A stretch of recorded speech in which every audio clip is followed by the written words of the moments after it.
Right, so I've got an annoying thing start up today. This engine is surging. I'll just start it out, this Honda.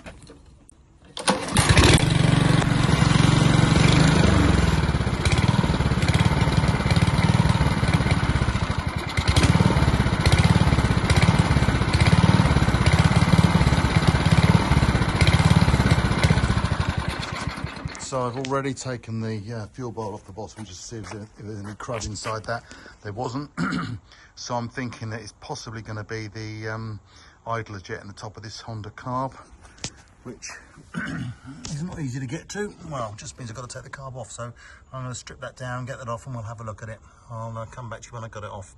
So I've turned the fuel off. There's a fuel tap under there, and I'm just going to remove these two bolts and see how we get on. Just do another one there on the bottom of that, so that comes off nicely. We've got a couple of shims on there, which you're going to be careful of. As we've got the fuel, no fuel coming through there. No, the fuel pump goes on the back. This is the breather tube on here, so I'll just get this out of the way now so we can see what we're doing. It's all a bit grubbier under here than I was expecting, so I think what I'll have to do is get it off completely. I'll take off the governor and the throttle here, and whip the carb off and give it a good clean up and have a look and see what's going on. The carb off, let's give it a clean up and have a look at these jets and see if we can see anything in there. So that's a fuel bowl out again, nothing really untoward looking in there. I'm going to have that main jet out and have a look at that, and also that idler jet which sits below that idler screw there. So I'll get that out and have a look at that. So I've got this out, it doesn't look too bad. I can't see through there at all, so I'm going to just try and put a wire through there and have a look at that. And then what we'll do, it doesn't look too bad down in there. If we get a bit of light in there, it all looks quite clean, but we'll blow that through as well, and then we'll have that main jet out as well. And doesn't look too bad, but we'll have a look anyway. So from what I can see here is this idler jet is completely plugged up. So what we're going to use is a 1/13,000th of an inch minute drill bit, and we're going to just bore that out and see if we can clear it. Right, so I've got that done now, so I'm now going to reassemble and see how we get on. Caution needed with all of this when putting it back.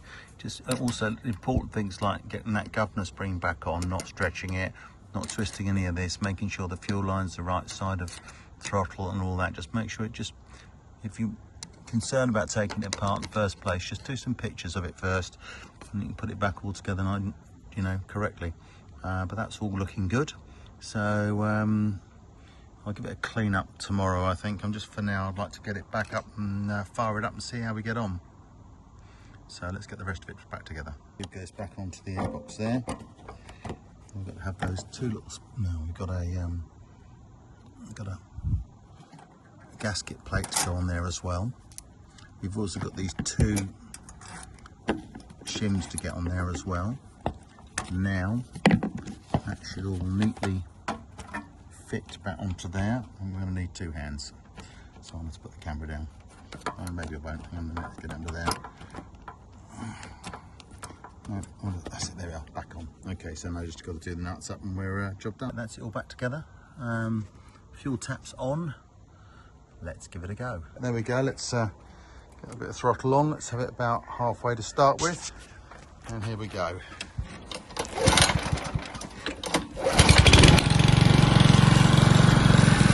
Up and running.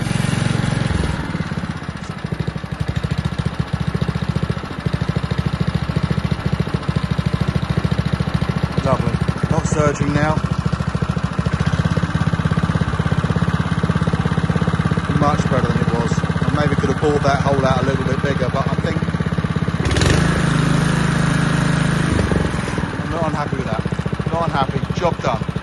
Another one finished.